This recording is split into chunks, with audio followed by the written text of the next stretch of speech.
วันที่จิตดวงนี้ได้ตื่นรู้อยู่ภายในเห็นจิตตาสังขารคือเห็นอาการคิดปรุงจิตเมื่อเกิดความรู้แจ้งว่ารูปทั้งหลายมีขึ้นมาเพราะนามนี่เองจิตจึงคลายตัวเบาโล่งหลุดออกมาจากการถือของรูปธรรมทั้งหมดนี่คืออริยบุคคลขั้นต้นหลังจากนั้นจิตมันตื่นรู้อยู่ภายในตลอดมันเห็นอารมณ์สุขอารมณ์ทุกข์มันเป็นเพียงอาการอย่างหนึ่งเป็นเพียงสิ่งใดสิ่งหนึ่งมันเป็นของมันอยู่แบบนี้มันไม่ใช่เราเลยจึงเกิดการคลายตัวออกจากการยึดนามนี้พ้นจากสุขติทุกขติเบาโล่งนี่คือขั้นที่สองหลังจากนั้นจิตได้ตื่นเห็นความคิดตลอดเวลาจนรู้ว่าความคิดเขาเป็นกระแสธรรมชาติ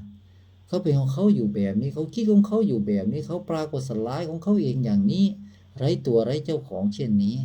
จิตแยกตัวไม่เกาะเกี่ยวไม่อาศัยความคิดใดๆอีกต่อไปเบาโล่งทุกทั้งหลายที่เคยมีหายหมดเต็มเปี่ยมในหัวใจหมดสิ้นสงสัยทุกเรื่องราวทั้งหมดจิตสงบร่มเย็นตื่นรู้ตลอดเวลาเป็นลักขณูปนิชฌานนี่คือลักษณะของอริยบุคคลขั้นที่สามหลังจากนี้จิตมันมีแต่รู้ทั้งวันทั้งคืนรู้ไปหมดทุกสิ่งทุกอย่างรู้ตลอดทุกขณะเป็นอัตโนมัติของมันอยู่อย่างนี้จนเกิดความรู้แจ้งว่าไอ้ที่รู้นี้เมื่อไหร่จะหยุดรู้เกิดความเบื่อหน่ายในการรู้นี้เพราะมันไม่เคยได้หยุดได้พักเลยเพราะมันรู้อยู่อย่างนั้นจิตจึงแยกตัวออกจากอาการรู้นั้นจนได้เกิดความรู้ว่าอาการรู้นี้ไม่ใช่เราเป็นแต่เพียงธาตุหนึ่งเป็นแต่เพียงอาการหนึ่งที่เขาทำหน้าที่รู้ของเขาไร้เราโดยสิ้นเชิงจิตจึงเกิดความรู้แจ้งขันธ์ทั้งห้านี้ระเบิดแตกละเอียดออกจากจิตโพร่งอัศจรรย์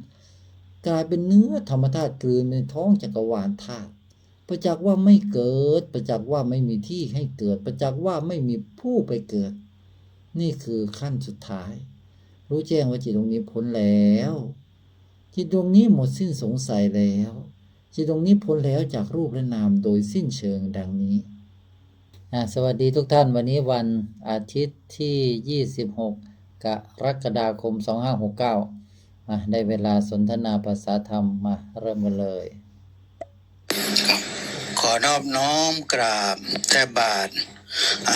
องค์สมเด็จพระสัมมาสัมพุทธเจ้าทุกๆพระองค์ขอนอบน้อมกราบแทบบาทพระอาจารย์ที่รักพ่อผู้ให้ไม่มีประมาณด้วยเสียงกล่าวเจริญธรรมยามค่ำเพื่อนทุกท่านครับพระอาจารย์ครับมันมีที่ผมอ่านหนังสือของประวัติของพระพุทธเจ้าทั้งหลายมันจะมีวรรคหนึ่งตอนหนึ่งที่ท่านก่อนที่พระองค์จะตรัสกับเหล่าสาวกของท่านจะพูดเสมอว่าดูก่อนภิกษุทั้งหลายโอ้ท่านปรารถนาให้ดูอะไรอย่างไรครับพระอาจารย์ขอพระอาจารย์จำแนกแจกแจงธรรมนี้ให้ลึกซึ้งไปถึงหัวใจเลยครับกราบนิมนต์เลยครับพระอาจารย์ครับโอ้ทำนี้ไม่ได้พูดมานาน แทบจะลืมไปแล้วสมัยก่อนพระอาจารย์เคยพูดธรรมนี้นะพูดไว้บันทึกไว้ในเทปซึ่งตอนนั้นเนี่ยเป็นช่วงที่พระอาจารย์แสดงธรรมใหม่ๆแล้วพระอาจารย์ก็ชอบคำนี้มากดูก่อนภิกษุทั้งหลายก็เป็นคำว่าดูก่อนก็เป็นคำอุทานนะที่ท่านบอกว่าดูก่อนอุทานเพื่อบอกสาวกทั้งหลายแต่ว่าพระอาจารย์ได้ไปพูดในแง่แห่งการเป็นตัวธรรมคำว่าดูก่อนก็คือธรรมนั่นแหละไม่ว่าพระพุทธเจ้าจะพูดอะไรก็ตามทั้งหมดล้วนแล้วแต่เป็นธรรมทั้งสิ้นพระองค์ชี้ลงแต่แก่นธรรมทั้งสิ้นแหละนั่นคือหัวใจไม่มีขนาดใดหรอกที่พระพุทธเจ้าพูดแล้วไม่เป็นธรรมไม่มีเพราะพระองค์เป็นธรรมไปเรียบร้อยแล้วเป็นธรรมคือความที่จิตของพระองค์ไม่อาศัยหรือถือครองในอาการปรุงแต่งใดๆเลยจิตบริบูรณ์บริสุทธิ์อยู่ทุกขณะทุกครั้งที่สาวกก็ดีหรือแม้แต่ญาติโยมทั้งหลายก็ดีที่เข้ามาหาพระพุทธเจ้าในรูปแบบมากมายหรือแม้แต่ การประชุมในหมู่คณะของพระภิกษุก็ดีพระพุทธเจ้าใช้คำว่าดูก่อนท่านทั้งหลายดูก่อนภิกษุทั้งหลายดูก่อนญาติธรรมทั้งหลายคำนี้นี่ถ้าพูดในเชิงแห่งองค์ปัญญานะคำว่าดูก่อนมันเป็นคำอุทานก็จริงอุทานเพื่อให้ทักทายอุทานขึ้นมาเพื่อให้เป็นวลีหนึ่งเป็นอุทานหนึ่งเพื่อทักทายบอกชี้เดี๋ยวก่อนนะนี่เป็นต้นนะถ้าเป็นทุกวันนี้เดี๋ยวก่อนนะเป็นอย่างนี้อย่างเงี้ยนะ แต่พระอาจารย์พูดในเชิงแห่งลักษณะแห่งความหมายของคำนี้ดูก่อนคือดูอะไรดูอะไรก่อนเหรอดูก่อนที่พวกเราจะไหลไปกับความหมายนั้นดูก่อนนะก่อนที่พวกเราจะไหลไปกับอารมณ์นั้นดูก่อนนะก่อนที่พวกเราจะถือครองเรื่องราวนั้นดูก่อนนะก่อนที่พวกเราจะทุกข์กับสิ่งใดๆดูก่อนนะก่อนที่จะถือครองว่าตนมีตัวมีตนเป็นผู้รู้นั้นดูก่อนอย่าเพิ่งสรุปอะไรอย่าเพิ่งเป็นอะไรอย่าเพิ่งสำคัญในอะไรอย่าเพิ่งไหลจมไปกับอาการปรุงแต่งใดๆดูก่อนเพื่อให้พวกเราได้รู้สึกว่าเฮ้ยเรากำลังไหลไปกับอาการบางอย่างนะเช่นพวกเราคิดว่าเดี๋ยวพรุ่งนี้จะไปซื้อผักมาทำสุกี้กินสมมติว่าเรากำลังคิดตอนนี้เราคิดว่าพรุ่งนี้ซื้อสุกี้มาทำกินแต่เช้าเป็นสุกี้แห้งเป็นผักลวกทำเองนี่แหละวุ้นเส้นลวกกระเทียมดองซื้อน้ำซีฟู้ดน้ำจิ้มซีฟู้ดของอันนี้อาหารที่กินตอนเช้า สุกี้พอเรากำลังคิดตอนนี้ดูก่อนตอนนี้เรากำลังคิดรู้ไหมถ้ามีใครสักคนมาคอยเตือนเรานะดูก่อนตอนนี้กำลังคิดอยู่นะดูก่อนนะ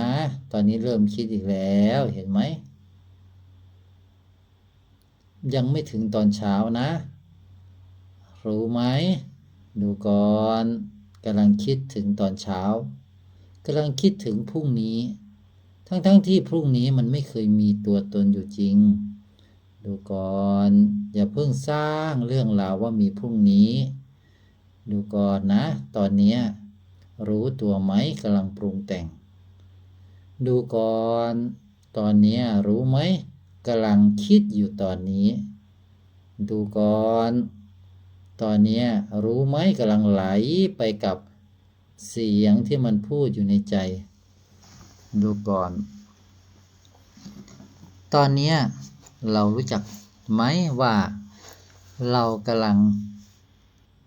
ไหลไปกับความหมายของความคิดอันตัวเองคิดเอาเองนี้ดูก่อนตอนนี้มันเป็นปัจจุบันและปัจจุบันก็ปรากฏอยู่ตอนนี้เรากำลังสร้างมิติแห่งความหมายของเสียงนี้มิติแห่งความหมายแห่งการปรุงแต่งนี้วาดฝันไปถึงพรุ่งนี้แล้วว่าจะทำสุกี้แห้งจะซื้อนู่นนี่นั่นดูก่อนทั้งหมดนี้เราคิดเอาเองพรุ่งนี้อาจจะไม่มีสำหรับเราอีกแล้วนะ นี่พูดให้มันมีพรุ่งนี้ แต่ดูก่อนมันมีแต่ตอนนี้ต่างหาก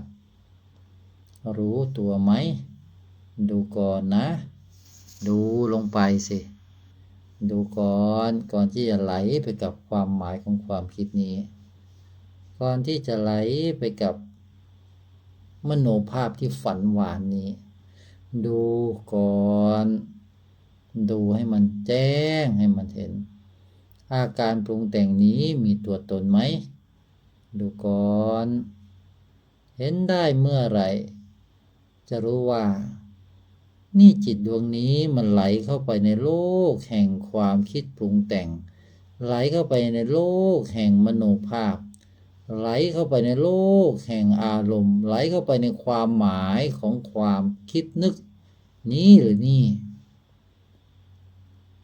ถ้าไม่มีใครมาชี้ว่าดูก่อนเราคงไม่มีโอกาสได้ดูได้เห็นอาการนี้นั่นแหละถ้ามีใครมาคอยบอกพวกเราดูก่อนนะดูก่อนจะคิดอะไรดูความคิดที่กำลังคิดตอนนี้ก่อนดูมโนภาพที่กำลังนึกตอนนี้ก่อนดูก่อน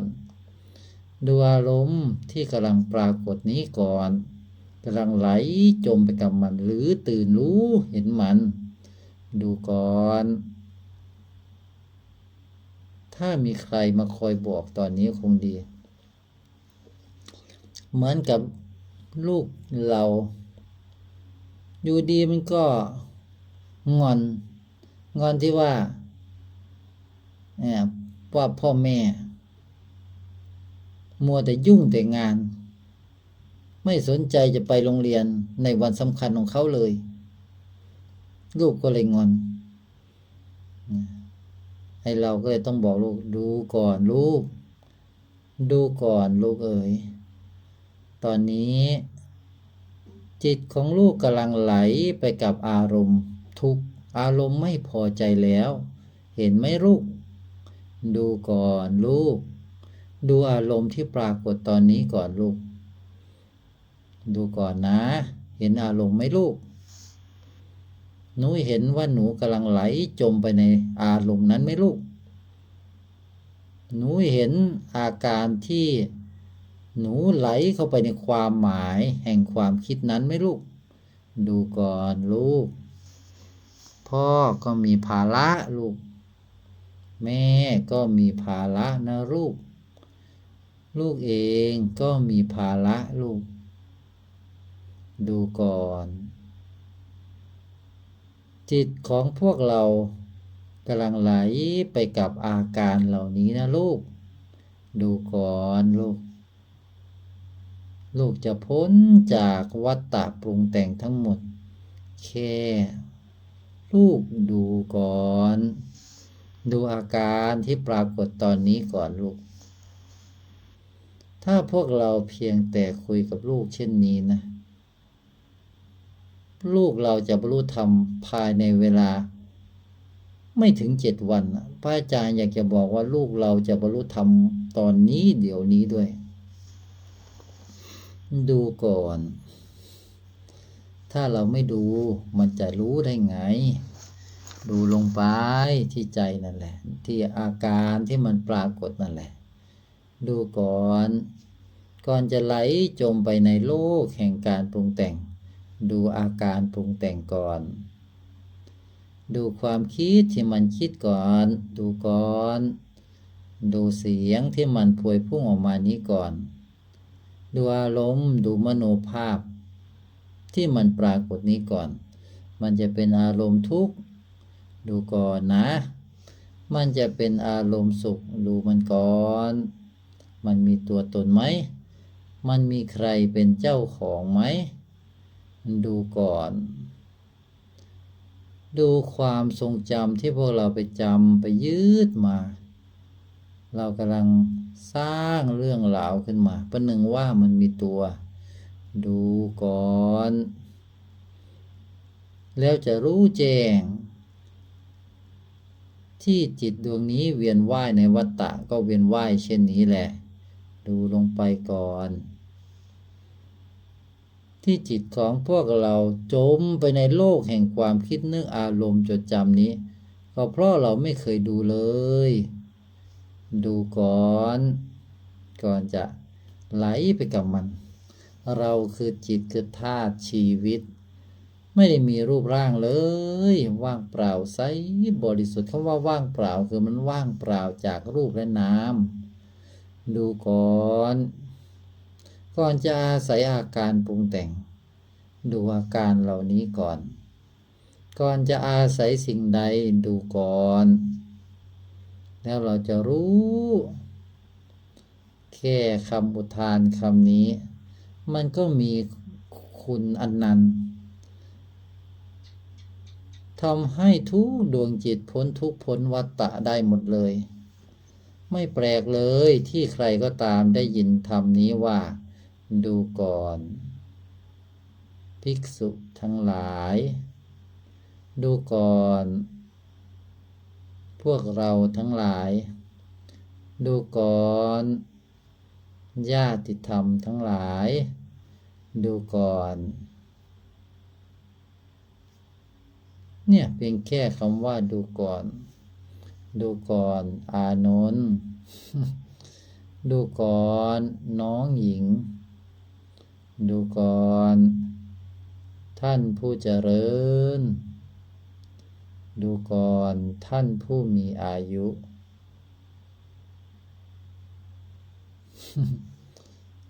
ด้วยคำเป็นแค่นี้แหละ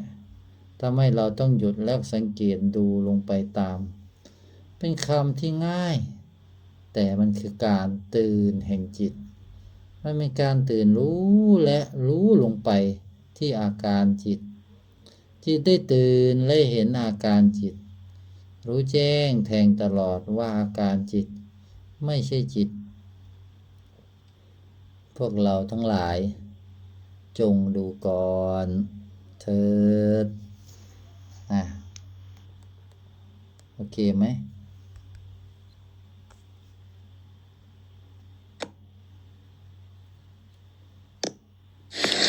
สาธุครับอาจารย์ครับชุ่มฉ่ำเลยครับอาจารย์ชัดเจนเลยครับแค่คำเดียวที่พระองค์ท่านตรัสเนี่ยสะเทือนเลยครับอาจารย์นี่มีคำถามเพิ่มเติมอีกครับอาจารย์ว่าในการศึกษาธรรมะกับพระพุทธะเนี่ยเมื่อท่านแสดงธรรมให้ญาติโยมทั้งหลายตื่นขึ้นมาเสร็จแล้วท่านก็จะพูดต่อไปอีกว่าเธอจงมาประพฤติพรหมจรรย์เถิดอันทำเรากล่าวดีแล้วนี่ครับอาจารย์ขอรบกวนพระอาจารย์เมื่อท่านแจ้งแล้วทำไมท่านถึงบอกให้มาประพฤติพรหมจรรย์อีกครับอาจารย์ครับกราบนิมนต์ครับเป็นพระพุทธเจ้านี่ประทานนะให้ภิกษุทั้งหลายหรือผู้ที่ได้แจ้งแล้วได้เข้ามาบวชท่านจะประทานทำข้อนี้แหละเธอจงประพฤติพรหมจรรย์โดยชอบเถิด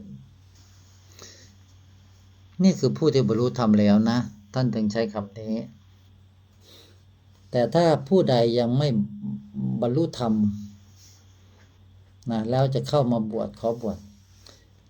จะใช้คำนี้เธอจงทำที่สุดแห่งทุกข์โดยชอบเถิดหมายความว่าทำให้มันถูกทางเถิดในคำว่าชอบเนี่ยคือมันถูกให้มันตรงให้มันแจ้งประจักษ์ใจทำให้ถึงที่สุดเถิดแห่งทุกข์ทั้งหลายนั้นนั่นก็คือความพ้นจากทุกข์ทั้งหลายนั่นแหละคือที่สุดแห่งทุกข์มันสุดแล้วจากทุกข์ทั้งปวงคือความพ้นแล้วจากทุกข์ทั้งปวงโดยชอบนั่นหมายความว่าด้วยจิตเถิดจิตมันหลงจิตต้องแจ้งเมื่อจิตมันแจ้งมันพ้นจากกระแสแห่งการปรุงแต่งนั่นแหละทุกข์พ้นจากกระแสปรุงแต่งเมื่อไหร่นั่นแหละคือที่สุดแห่งทุกข์ที่สุดแห่งการปรุงแต่งนั่นแหละนี่คือคำว่าโดยชอบ ชอบก็คือตรงทุกข์จิตคลายตัวแจ้งโพร่งบรรลุธรรมหมดสิ้นสงสัยจิตเป็นพ้นแล้วไม่เกิดแล้วไม่ได้เกิดจากการปรุงแต่งไม่ได้เกิดจากความคิดแต่เกิดจากการเห็นความคิดเห็นอาการปรุงแต่งทีนี้สำหรับผู้ที่แจ้งแล้วพระองค์ก็จะประทานนะให้กับผู้ที่จะเข้ามาบวชว่าเธอจงประพฤติพรหมจรรย์โดยชอบเถิดนั่นหมายความว่านับแต่นี้ไปจงงดงามเถิดคำว่าประพฤติพรหมจรรย์เนี่ยหมายความว่าจงงดงามทั้งเบื้องต้นท่ามกลางและที่สุดเถิดพรหมจรรย์คือความที่งดงามนะงดงามบริสุทธิ์ไปหมดไม่ว่าจะทำอะไรงดงามและบริสุทธิ์เป็นลักษณะที่ไม่สร้างกระแสปรุงแต่งไม่สอนให้สัตว์โลกติดอยู่ในกระแสปรุงแต่งทุกขณะตั้งแต่ตื่นยันหลับแสดงความงดงามอยู่เสมอเวลาเดินเวลานั่งให้งดงามเนี่ยเพื่อยังศรัทธาให้เกิดเวลาประกาศธรรมก็ประกาศด้วยความงดงามคือประกาศแต่อนัตตาธรรมด้วยเทคนิควิธีการอันเป็นไปเพื่อเป้าหมายเดียวคือให้ผู้ฟังได้รู้แจ้งว่าขันธ์ห้ารูปนามนี้มันเป็นอนัตตาเราไม่ใช่มนุษย์เราคือจิตคือธาตุชีวิตที่ไม่ได้มีรูปร่างว่างเปล่าใสบริสุทธิ์มากอาการที่พวกเราอาศัยอยู่นี้มันไม่ใช่เราเป็นเพียงอาการเป็นเพียงสถานะแห่งธาตุชีวิตแห่งจิตพวกเราเมื่อพวกเราประกาศธรรมที่งดงามคือชี้แต่อนัตตาธรรมชี้ให้พวกเราทั้งหลายได้คลายออกจากความหลงยึดว่าเราเป็นมนุษย์คลายออกจากความหลงยึดว่าเรามีชื่อมีนามสกุลเพราะธรรมธาตุของจิตมันไม่มีชื่อไม่มีนามสกุลเรามาปั้นแต่งมาสมมุติกันเราเองว่าเรามีตัวตนว่าเรามีชื่อมีนามสกุลพวกเรามาสมมุติมาปั้นแต่งกันเราเองว่าเราเป็นชายว่าเราเป็นหญิงพวกเรามาสมมุติคือเราคิดปรุงแต่งกันเราเองด้วยภาษาสมมุตินี้คิดให้ค่ากับทุกสิ่งทุกอย่างวันนี้คือเรานี่คือแขนคือขาคือตัวของเราเราต้องเรียนหนังสือเราเป็นลูกพ่อแม่นี้นามสกุลนี้นี่เผ่าพันธุ์ของเรานี่ตระกูลเรานี่ลุงป้าน้าอาปู่ย่าตาทวดของเราสมมุติกันเราเองปั้นแต่งกันเราเองถือครองกันเราเองว่านี่คือรถคือบ้านคือทรัพย์สมบัติของเรานี่คือแผ่นดินเราถือครองกันทุกขณะสอนกันและกันให้หลงให้ยึดในรูปในนามจนสุดท้ายพวกเราไม่เคยได้ฟังวิชารู้แจ้งจิตเลยวิชาที่กล่าวถึงแต่เรื่องจิตวิชาที่ชี้บอกว่าพวกเราไม่ใช่มนุษย์พวกเราไม่ใช่รูปพวกเราไม่ใช่นามพวกเราไม่ใช่ขันธ์ห้าขันธ์ห้าไม่ได้มีตัวตนอยู่จริงรูปนามมันไม่ได้มีตัวตนอยู่จริงมีก็แต่จิตอันเป็นธาตุชีวิตอันเป็นธาตุที่มีมาก่อนทุกสรรพสิ่งมันเป็นธาตุต้นกำเนิดมันเป็นธรรมธาตุเป็นธาตุแห่งธรรมเป็นธาตุที่ยอมให้ทุกนามธรรมและรูปธรรมปรากฏและสลายอย่างไร้ค่าไร้ตัวด้วยธรรมชาติของมันจะว่าไปมันเป็นเพียงสเตตัสแห่งธาตุชีวิตเปรียบเสมือนว่าเราจะรู้ได้ไงว่าข้างหน้าเรามันมีความว่างอยู่ต่อหน้าเราจะรู้ได้ไงว่าข้างหน้าเราเนี่ยมันมีอากาศอย่างเงี้ยเราก็ลองโยนฝุ่นดินขึ้นกำดินขึ้นมาเป็นฝุ่นแล้วก็โยนขึ้นไปบนฟ้าดูสิ เราจะเห็นตรงนี้แหละมันว่างๆอยู่มันเป็นเนื้ออากาศเป็นเนื้อความว่างที่มันยอมให้เศษฝุ่นเล็กๆลอยอยู่ได้ชั่วขณะหนึ่งแล้วมันก็ตกลงไปหมดเราจะเห็นว่าโอ้ยตรงนี้มันว่างๆนี่ตรงนี้มันเป็นเนื้ออากาศนี่ตรงนี้มันว่างเปล่านี่ตรงนี้เป็นธาตุต้นกำเนิดที่มันมีมาก่อนทุกอย่างนี่ต้นไม้ก็อาศัยอยู่ในเนื้อความว่างเปล่านี้นี่น้ำดินก็อาศัยอยู่ในเนื้อความว่างเปล่านี้โลกใบนี้อนันตจักรวาลอาศัยอยู่ในเนื้อความว่างเปล่านี้ความคิดนึกอารมณ์ความจำอาการรู้อาศัยอยู่ในเนื้อความว่างเปล่านี้ พลังงานทั้งหลายอาศัยอยู่ในเนื้อความว่างเปล่านี้ทั้งสิ้นแต่เนื้อความว่างเปล่านี้ไม่ได้อาศัยอยู่ณที่ใดมันเป็นธาตุต้นกำเนิดมันมีมาก่อนทุกสรรพสิ่งอย่างที่กล่าวมานี้พระพุทธเจ้าทั้งหลายท่านกล่าวจงทำจงประพฤติพรหมจรรย์โดยชอบเถิดเพื่อหวังให้ผู้ที่ได้แจ้งในธรรมทั้งหลายได้อยู่ด้วยกันสามัคคีกันแล้วก็ประกาศธรรมที่เป็นอนัตตาธรรมร่วมกันกล่าวแต่เรื่องอนัตตาธรรมทำหน้าที่ไปด้วยกันบิณฑบาตด้วยกันพูดคุยแต่อนัตตาธรรมด้วยกันแสดงธรรมที่เป็นอนัตตาธรรมด้วยกัน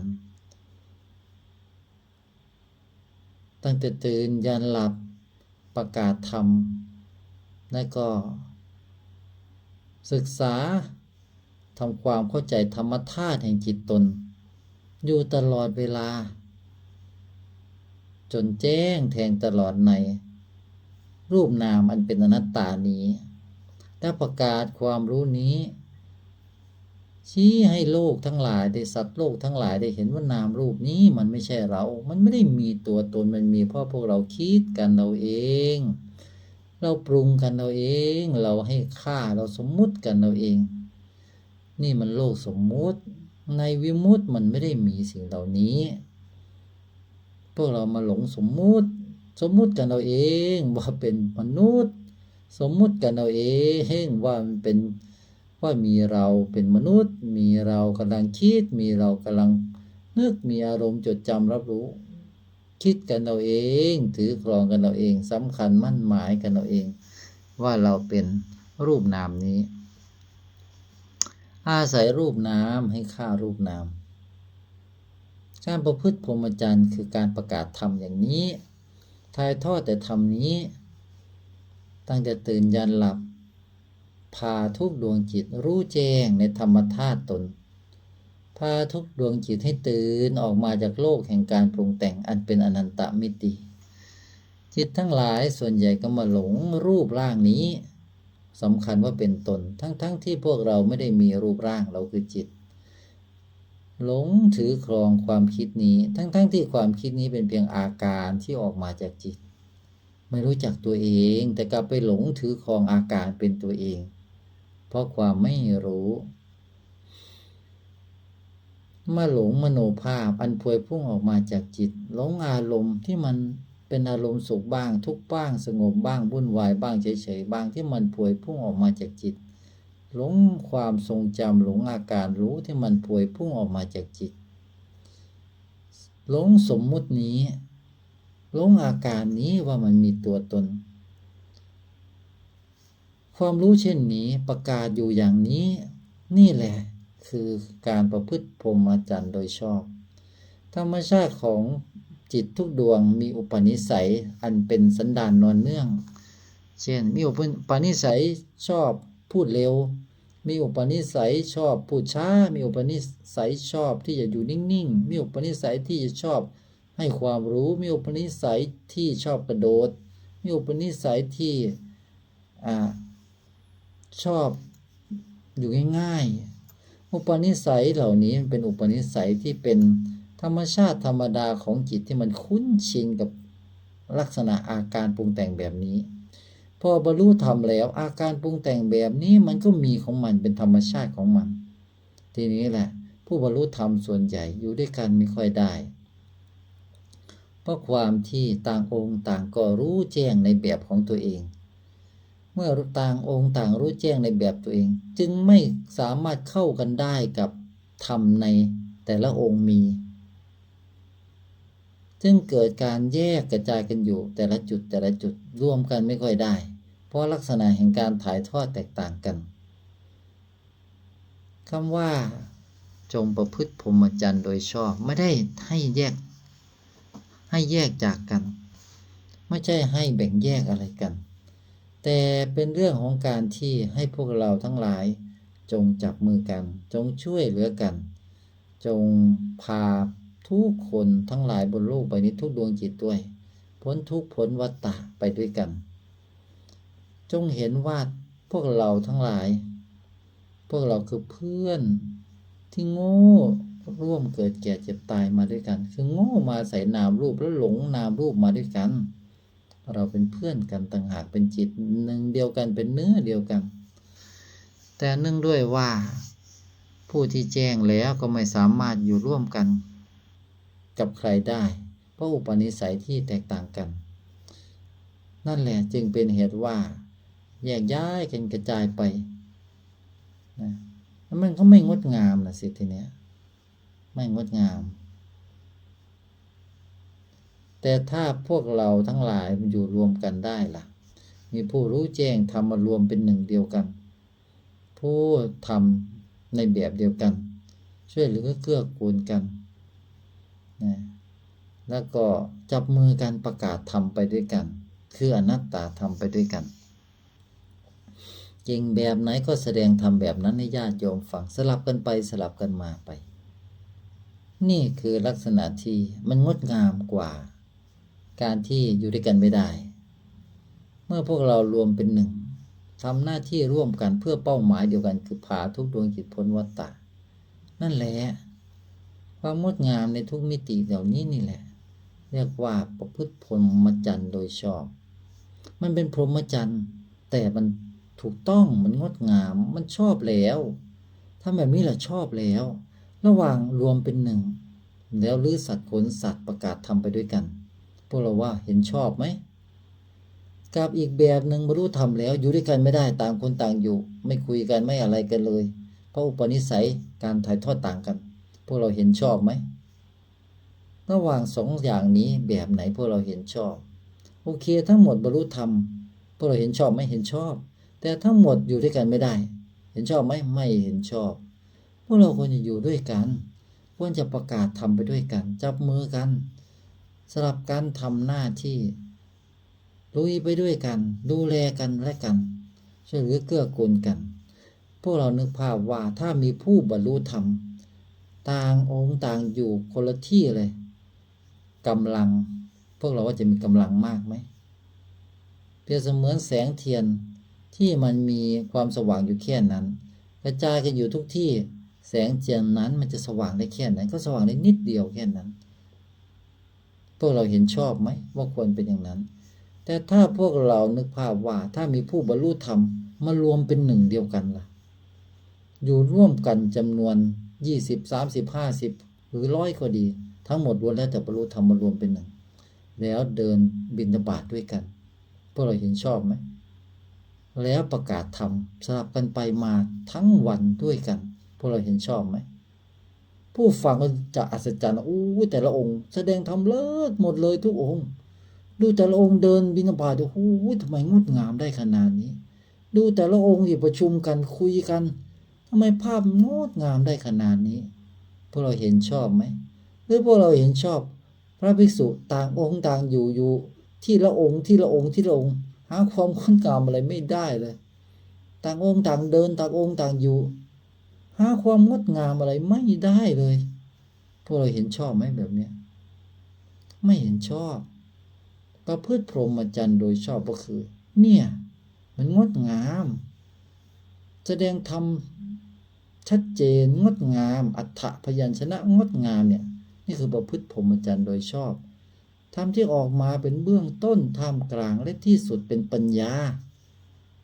ฟังแล้วมันโอ้ยมันเบาฟังแล้วมันโล่งฟังแล้วมันเห็นว่ามันไม่มีอะไรเป็นเราเลยเนี่ยที่กำลังกระเพื่อมอยู่นี่เป็นเพียงอาการของจิตแล้วเนี่ยใช่พวกเราเห็นชอบไหมแบบนี้พอได้ฟังทำแบบนี้ผู้ที่รู้แจ้งแล้วท่านก็มาเล่าว่าเราพ้นยังไงรู้ไหมในวันที่จิตดวงนี้ได้ตื่นรู้อยู่ภายในเห็นจิตตาสังขารคือเห็นอาการคิดปรุงจิตเมื่อเกิดความรู้แจ้งว่ารูปทั้งหลายมีขึ้นมาเพราะนามนี่เองจิตจึงคลายตัวเบาโล่งหลุดออกมาจากการถือของรูปธรรมทั้งหมดนี่คืออริยบุคคลขั้นต้นหลังจากนั้นจิตมันตื่นรู้อยู่ภายในตลอดมันเห็นอารมณ์สุขอารมณ์ทุกข์มันเป็นเพียงอาการอย่างหนึ่งเป็นเพียงสิ่งใดสิ่งหนึ่งมันเป็นของมันอยู่แบบนี้มันไม่ใช่เราเลยจึงเกิดการคลายตัวออกจากการยึดนามนี้พ้นจากสุขติทุกขติเบาโล่งนี่คือขั้นที่สองหลังจากนั้นจิตได้ตื่นเห็นความคิดตลอดเวลาจนรู้ว่าความคิดเขาเป็นกระแสธรรมชาติเขาเป็นของเขาอยู่แบบนี้เขาคิดของเขาอยู่แบบนี้เขาปรากฏสลายของเขาเองอย่างนี้ไร้ตัวไร้เจ้าของเช่นนี้จิตแยกตัวไม่เกาะเกี่ยวไม่อาศัยความคิดใดๆอีกต่อไปเบาโล่งทุกทั้งหลายที่เคยมีหายหมดเต็มเปี่ยมในหัวใจหมดสิ้นสงสัยทุกเรื่องราวทั้งหมดจิตสงบร่มเย็นตื่นรู้ตลอดเวลาเป็นลักขณูปนิชฌานนี่คือลักษณะของอริยบุคคลขั้นที่สามหลังจากนี้จิตมันมีแต่รู้ทั้งวันทั้งคืนรู้ไปหมดทุกสิ่งทุกอย่างรู้ตลอดทุกขณะเป็นอัตโนมัติของมันอยู่อย่างนี้จนเกิดความรู้แจ้งว่าไอ้ที่รู้นี้เมื่อไหร่จะหยุดรู้เกิดความเบื่อหน่ายในการรู้นี้เพราะมันไม่เคยได้หยุดได้พักเลยเพราะมันรู้อยู่อย่างนั้นจิตจึงแยกตัวออกจากอาการรู้นั้นจนได้เกิดความรู้ว่าอาการรู้นี้ไม่ใช่เราเป็นแต่เพียงธาตุหนึ่งเป็นแต่เพียงอาการหนึ่งที่เขาทำหน้าที่รู้ของเขาไร้เราโดยสิ้นเชิงจิตจึงเกิดความรู้แจ้งขันธ์ทั้งห้านี้ระเบิดแตกละเอียดออกจากจิตโพร่งอัศจรรย์กลายเป็นเนื้อธรรมธาตุกลืนในท้องจักรวาลธาตุประจักษ์ว่าไม่เกิดประจักษ์ว่าไม่มีที่ให้เกิดประจักษ์ว่าไม่มีผู้ไปเกิดนี่คือขั้นสุดท้ายรู้แจ้งว่าจิตตรงนี้พ้นแล้วจิตดวงนี้หมดสิ้นสงสัยแล้วจิตดวงนี้พ้นแล้วจากรูปและนามโดยสิ้นเชิงดังนี้เมื่อพวกเราพระภิกษุทั้งหลายได้มารวมเป็นหนึ่งประกาศธรรมที่ได้รู้ได้แจ้งเช่นนี้ว่าตนได้แจ้งยังไงลักษณะยังไงประกาศให้ผู้ฟังทั้งหลายได้รู้ได้ฟังเป็นอัศจรรย์ญาติโยมทั้งหลายก็เกิดศรัทธาเต้หมดใจอุ้ยทำไมท่านถึงงดงามแค่ตื่นแค่นี้เหรอเขาก็น้อมตามอยากจะรู้แจ้งตามด้วยพระศาสนาก็บริบูรณ์ขึ้นมาผู้ที่ไม่ศรัทธาก็ศรัทธาผู้ที่ศรัทธาอยู่แล้วก็ศรัทธายิ่งขึ้นจนทุกคนได้มาพิสูจน์สังเกตจิตตามตื่นรู้อยู่ภายในตามน้อมฟังแล้วได้กำไรได้กำลังใจเพราะแม้แต่ผู้ที่มาบวชทั้งแก่ทั้งไม่แก่ทั้งเด็กทั้งผู้ใหญ่หรือแม้แต่ใครก็ตามก็บรรลุธรรมได้เพราะทุกคนมีจิตเกิดความรู้แจ้งโอ้แค่มีจิตก็รู้แจ้งได้หมดทุกคนสามารถรู้แจ้งทำได้หมดเป็นอย่างนี้จากที่หมดสิ้นสงสัยออกจากที่หมดกำลังใจว่าจะบรรลุยังไงหมดความหวังว่าจะพ้นวัฏฏะพ้นทุกข์ยังไงบัดนี้ได้เกิดความหวังบัดนี้ได้เกิดความมั่นใจบัดนี้บารมีเต็มเปี่ยมกำลังใจเต็มขึ้นมาว่าท่านรู้แจ้งได้เราก็รู้แจ้งได้ก็แค่รู้เฉยๆเหรอเนี่ยดูก่อนท่านทั้งหลายเรามาหาถือครองรูปนามไปทำไมรูปนามเป็นเพียงสิ่งหนึ่งที่ปรากฏให้ได้รู้ไม่ใช่หรือดูก่อนดูมันก่อนรู้อาการนั้นซะก่อนรู้เมื่อไหร่จะแจ้งต่อธรรมธาตุตนนี่คือประพฤติพรหมจรรย์นี่คือลักษณะที่ประกาศธรรมด้วยความงดงามด้วยการที่พวกเราได้พิสูจน์แล้วเราได้พ้นแล้วเราได้ออกจากวัฏฏะแล้วอย่างนี้พวกเราทั้งหลายใครที่ชอบน้อมซึมซับธรรมนี้แล้วมาพิสูจน์ตื่นรู้เห็นอาการอย่างที่แสดงนี้พวกเราจะบรรลุธรรมภายในเวลาไม่เกิน7 วันยังกลางไม่เกิน7 เดือนอย่างโง่ไม่เกิน7 ปีแต่ถ้าโง่สุดๆอย่างน้อยก็ชาตินี้เราจะไม่เกิด จงน้อมฟังธรรมนี้เถิดถ้าพวกเราพระผู้รู้แจ้งทั้งหลายได้มารวมตัวกันประกาศธรรมที่ตัวเองได้รู้ได้แจ้งนั้นว่าพ้นยังไงแจ้งยังไงหมดสิ้นสงสัยยังไงให้ผู้ฟังเขาได้รู้ดูสิโอ้ยผู้ฟังทั้งหลายฟังองค์นี้ก็โอ้ยอัศจรรย์น้ำตาไหลฟังองค์นี้ก็โอ้ยชื่นใจอิ่มเอมฟังองค์นี้ก็แต่ละองค์ล้วนแล้วแต่เต็มหัวใจแจ้งลักษณะแห่งการบรรลุธรรมแต่ละองค์แตกต่างกันอย่างนี้เกิดความรู้แจ้งอยากจะบรรลุแจ้งจนน้อมจิตเพื่อจะตื่นรู้อยู่ภายในตามนี่คือประพฤติพรหมจรรย์โดยชอบ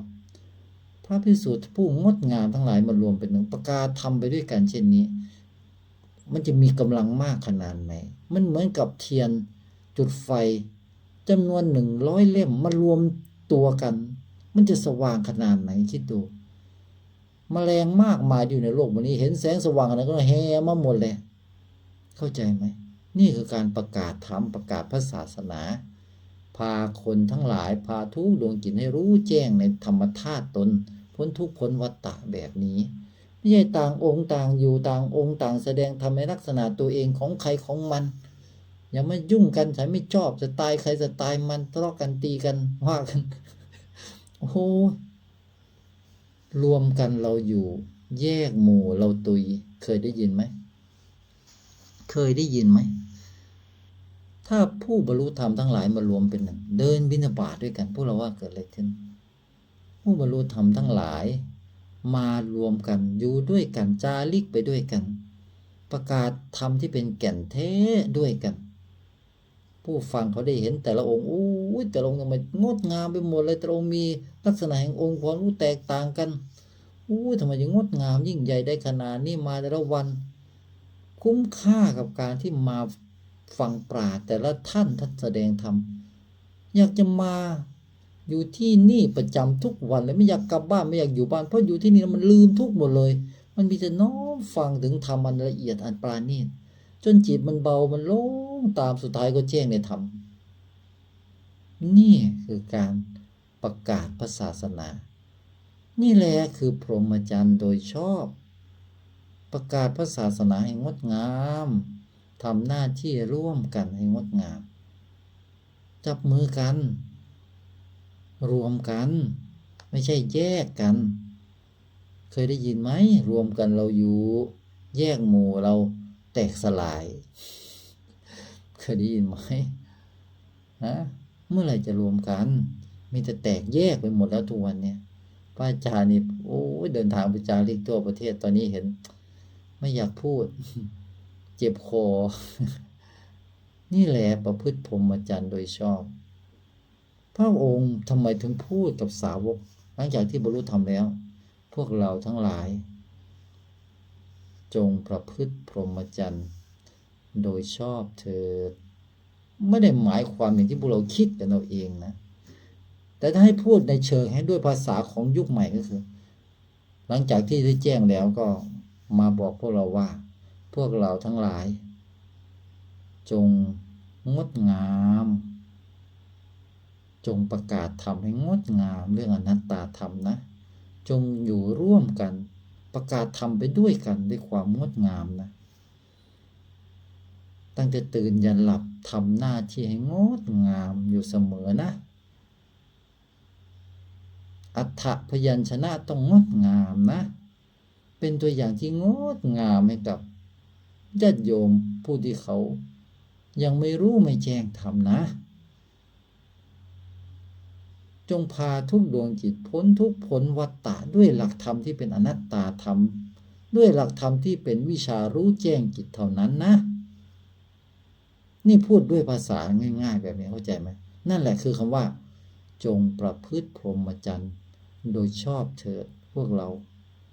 ให้มันชอบนะให้มันตรงพวกเราเห็นชอบไหมกับธรรมที่พระอาจารย์แสดงนี้ถ้าผู้รู้แจ้งทั้งหลายมารวมเป็นหนึ่งพวกเราเห็นชอบไหมนี่แหละคำว่าชอบผู้ที่แจ้งในธรรมทั้งหลายมารวมเป็นหนึ่งประกาศธรรมไปด้วยกันเห็นชอบไหม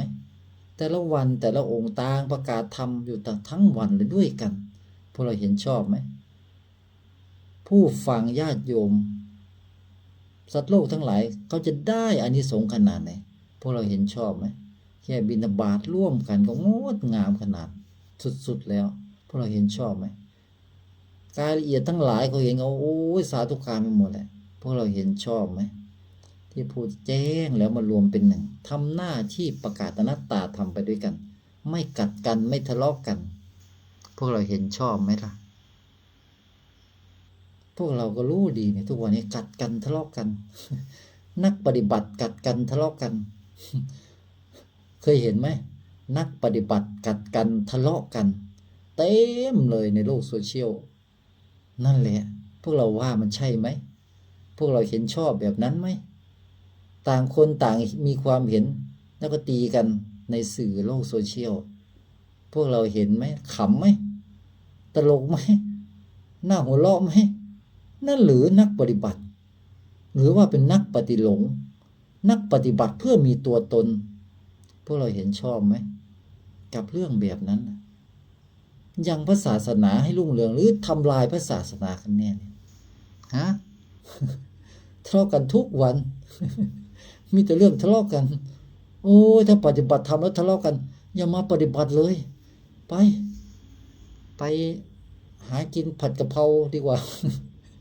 ฮะไปช่วยกันปลูกต้นไม้ดีกว่าไหม ฮะโอ้พระอาจารย์ไม่ทะเลาะกับใคร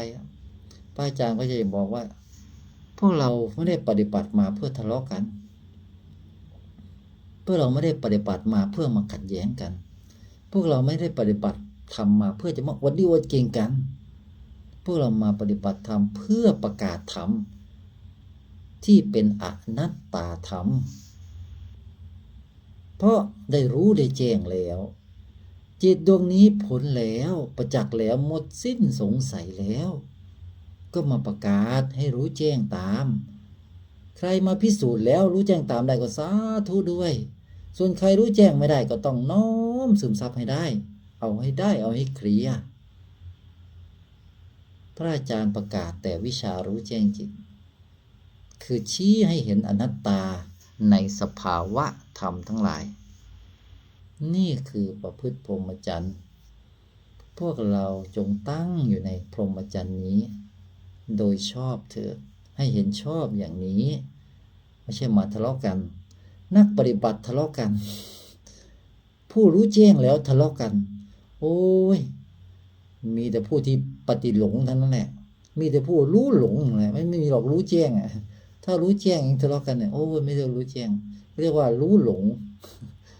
หลงแล้วหลงเล่า เข้าใจไหมจำไว้เด้อถ้ามีการทะเลาะเบาะแว้งกันอยู่นั่นไม่ใช่ผู้ปฏิบัติธรรมและนั่นก็ไม่ใช่ผู้รู้แจ้งธรรมจำไว้นะไม่มีหรอกผู้รู้แจ้งธรรมมาวุ่นวายพระอาจารย์เนี่ยพาพระภิกษุมากมายมารวมเป็นหนึ่งประกาศแก่นธรรมไปด้วยกันใครยังไม่แจ้งเข้ามาเดี๋ยวจะพาเคลียร์พาแจ้งแล้วมันจะรู้มันจะอัศจรรย์ในจิตแล้วเรามาประกาศธรรมไปด้วยกันถ้ามีความพร้อมที่จะประกาศธรรมมีผู้ที่จะมาลุยไปกับพวกเราพระอาจารย์เนี่ยก็จะซัพพอร์ตด้วยพระอาจารย์จะให้พวกเรางดงามอย่างวันเนี้ยท่านสุริยาและทีมงานก็มาหาเพื่อมารับม้าอาชาไนเพื่อจะได้ไปประกาศธรรมพระอาจารย์ก็เอาไปเลยอยากได้อะไรเอาไปเลยเดี๋ยวช่วยเพื่อจะได้เติบโตได้เป็นผู้ใหญ่เป็นพระผู้ใหญ่เป็นผู้ดูแล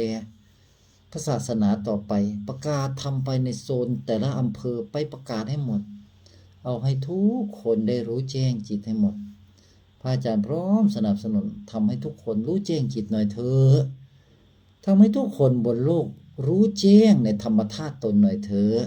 ทำให้ทุกคนบนโลกอย่าหลงรูปหลงนามหลงอาการที่กำลังพูดอยู่นี้อย่าหลงมโนภาพที่นึกนี้อย่าหลงอารมณ์ที่ปรากฏนี้มันจะสุขก็อย่าหลงมันอย่าเวลามันทุกข์อารมณ์มันทุกข์อย่าหลงมันเป็นอารมณ์ มันจะเป็นอารมณ์เฉยๆอารมณ์สงบหรืออารมณ์วุ่นวายมันเป็นอารมณ์อย่าหลงมันเป็นเพียงอาการที่แสดงสเตตัสแห่งธาตุชีวิตก็แค่นั้นอย่าหลงความทรงจำมันเป็นเพียงสเตตัสแห่งธาตุชีวิตอย่าหลงอาการรู้เพราะมันเป็นเพียงสเตตัสแห่งธาตุชีวิตพวกเราจงประกาศความรู้เช่นนี้ให้ทุกคนได้รู้แจ้งในธรรมธาตุตนได้แล้วขันธ์ห้ามันไม่ได้มีตัวตนอยู่จริงมันไม่ควรยึดมันไม่มีใครเก่งกว่าใครมันไม่มีเราเก่งเกินมันไม่มีโง่ไม่มีฉลาดไม่มีเก่งไม่มีไม่เก่งอะไรทั้งสิ้นมันมีก็แต่ธรรมธาตุอันบริสุทธิ์จงอย่ายึดสิ่งใดไปประกาศธรรมนี้ไปประกาศให้งดงามเถิดให้เจริญรุ่งเรืองมีคนกราบไหว้บูชาสรรเสริญมากมายนั่นแหละคือสิ่งที่พระอาจารย์ต้องการพระอาจารย์จึงอยากให้ลูกศิษย์ทุกคนเก่งยิ่งใหญ่ใหญ่โตแต่ก่อนอยากให้ลูกศิษย์ที่เป็นฆราวาสเติบโตงดงามแต่ไม่ได้เลยเขาเติบโตไม่ได้เพราะโลกไม่สนับสนุนพระอาจารย์ก็ต้องสร้างพระภิกษุผู้ที่ยังไม่งดงามให้งดงามให้บริบูรณ์ให้แจ้งให้แตกฉานในธรรมเขาจะได้เป็นงดงามเป็นพระผู้ใหญ่ที่ประกาศธรรมพาผู้คนบรรลุธรรมมากมายต่อไปมีคนกราบไหว้บูชาต่อไปพระอาจารย์ก็จะกราบไหว้บูชาด้วยพระอาจารย์จะซัพพอร์ตด้วยเพื่อให้ทุกคนได้ทำหน้าที่เชกเช่นพ่อพระพุทธเจ้างดงามเมื่อพวกเราทำหน้าที่เชกเช่นพ่อพุทธะทั้งหลายงดงามนั่นแหละคือประพฤติพรหมจรรย์โดยชอบพวกเราเห็นชอบไหมถ้าเห็นชอบก็จงสาธุเถิดถ้าเห็นชอบก็จงช่วยกันแชร์กระจายธรรมนี้เถิดถ้าเห็นชอบก็จงประกาศแก่นธรรมแท้นี้เถิด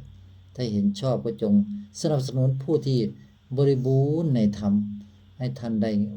ประกาศธรรมด้วยกำลังที่มีพวกเราคอยสนับสนุนพระศาสนาจะงดงามผู้คนจะรู้แจ้งเข้ายุคศรีวิไลได้โดยง่ายพวกเราอยากเห็นยุคศรีวิไลไหมไม่ใช่ยุคกัดกันนะยุคที่ผู้บรรลุธรรมกัดกันมันไม่มีมันไม่ใช่นะยุคศรีวิไลคือยุคที่ผู้บรรลุธรรมต่างประกาศแก่นธรรมวิชารู้แจ้งจิตทั้งนั้นนั่นแหละเพราะจิตมันหลงจิตจึงต้องตื่นรู้และแจ้งพวกเรามีจิตแต่พวกเรากลับไม่รู้จักจิตรู้แจ้งจิตได้แล้วอย่าไปหลงอาการจิตอย่าไปสำคัญว่าตัวดีตัวเก่งอย่าไปกัดกันอย่าไปทำลายกันอย่าไปแย่งเป็นใหญ่เป็นโตกันมันไม่มีหรอกเพราะงั้นนี่คือประพฤติพรหมจรรย์จะไม่มีหรอกวันๆหาแต่เรื่องนะผู้ที่ปฏิบัติธรรมส่วนใหญ่ที่เห็นในสื่อโซเชียลหาเรื่องกันทะเลาะกันกัดกันด่ากันทุกวันไม่รู้ปฏิบัติธรรมแบบไหนก็ไม่รู้พระอาจารย์ไม่เคยเห็นนักปฏิบัติน่าจะเป็นปฏิบัติอธรรมมากกว่าไม่ใช่ธรรมปฏิบัติอธรรมมากกว่าปฏิบัติวิชาหลงตัวตนมากกว่าทะเลาะกันทุกวันเอาความรู้มาทะเลาะกันตีกันแทนที่จะเอาความรู้ที่รู้แจ้งนั้นไปทำให้คนบรรลุธรรมถ้าเขาบรรลุธรรมแล้วเอาคนที่เขาบรรลุธรรมมาประกาศให้โลกรู้ว่าฉันนี่แหละคือผู้บรรลุธรรมเพราะองค์นี้เพราะท่านนี้ก็สอนฉันแบบนี้นะฉันก็บรรลุธรรมแล้วฉันแจ้งแล้วจิตตรงนี้มันระเบิดแบบนี้ขันธ์ห้าระเบิดแตกละเอียดแบบนี้เนี่ยจิตมันตื่นรู้แบบนี้มันเห็นความคิดแค่นั้นพอมันเห็นความคิดปึ้งมันรู้แจ้งเลยว่าไอ้รูปธรรมทั้งหลายมันมีขึ้นมาเพราะนามธรรมนี่เองมาประกาศให้โลกรู้แล้วพอตื่นรู้อยู่ภายในต่อไปกับเห็นอารมณ์สุขอารมณ์ทุกข์มันเป็นอาการเฉยๆมันไม่ใช่เรามันเป็นของคู่เกิดความรู้แจ้งของมันไม่ใช่เรามันหลุดออกไปเลยโลกอัศจรรย์มากจิตดวงนี้ไม่เกิดในสุคติทุกขติแบบนี้นี่คือจิตที่มันก้าวขึ้นสู่ภูมิอริยบุคคลที่มันเอียขึ้นมาจนมันตื่นรู้อยู่ภายในตลอดเวลาจนมันเห็นความคิดตลอดเวลาเลยจนรู้ว่า ไอ้ความคิดนี้มันเป็นกระแสธรรมชาตินี่มันไร้เจ้าของมันเป็นเพียงอาการหนึ่งที่มันแยกตัวไอ้ตัวรู้แยกออกจากตัวคิดชัดเจนเลยไม่ก่อกันอีกต่อไปเบาโล่งสุดๆหมดสิ้นสงสัยหลังจากนั้นไม่ได้หลับไม่ได้นอนจิตมันตื่นตลอดเวลาทั้งวันทั้งคืนมันรู้ของมันเพราะมันเหลือแต่ไอ้ตัวรู้ตัวเดียวที่มันรู้อยู่ตลอดเวลาทรงลักขณูปนิชฌานทรงฌานอยู่ทั้งวันทั้งคืนตลอดเวลาจนสุดท้ายมันเกิดความหน่ายในตัวรู้มันแยกตัวรู้ออกจากจิตอีกจนรู้ว่าไอ้ตัวรู้ไม่ใช่เราเนี่ยมันระเบิดแตกละเอียดเลย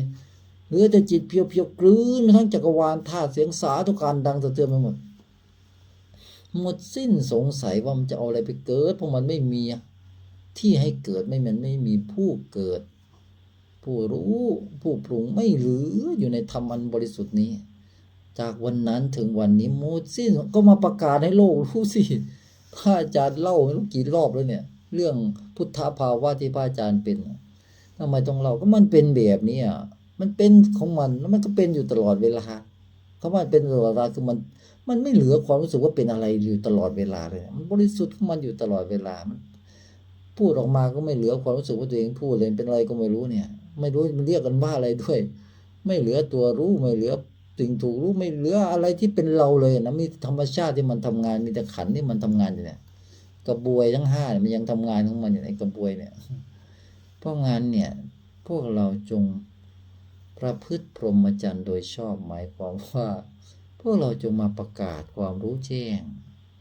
มารวมเป็นหนึ่งประกาศอนัตตาธรรมไปด้วยกันพาผู้ที่ยังไม่รู้ให้รู้แจ้งไปด้วยกันไม่ใช่มากัดกันทะเลาะกันตีกันไม่มีหรอกผู้ปฏิบัติธรรมผู้รู้แจ้งมากัดกันตีกันนะผู้รู้แจ้งแบบไหนรู้แจ้งแล้วมาตีกัน ไม่มีรู้แจ้งแล้วมากัดกันด่ากันว่าร้ายกันมันไม่มีหรอกผู้รู้แจ้งไม่มีหรอกสกปรกแบบนั้นผู้ที่บริสุทธิ์ท่านไม่สกปรกผู้ที่สกปรกคือผู้ที่ด่ากันไปด่ากันมาทะเลาะกันไปทะเลาะกันมากัดกันไปกัดกันมาแล้วมันได้อะไรพระพุทธเจ้าบอกว่าจงประพฤติพรหมจรรย์โดยชอบเถิดแล้วหลายคนก็ชอบไปดูเขากัดกันด้วยนะเปลี่ยนเขาโอ้ยถ้าไปเชื่อเขาด้วยนะแต่ละคนมีแต่เอาชนะเอาชนะไปเถอะเอาไปหมดเลยพระอาจารย์จะมอบชัยชนะให้ไปหมดเลยพระอาจารย์ไม่ชนะใครพระอาจารย์แพ้พระอาจารย์ไม่ขอชนะใครแพ้พระอาจารย์แค่มาพา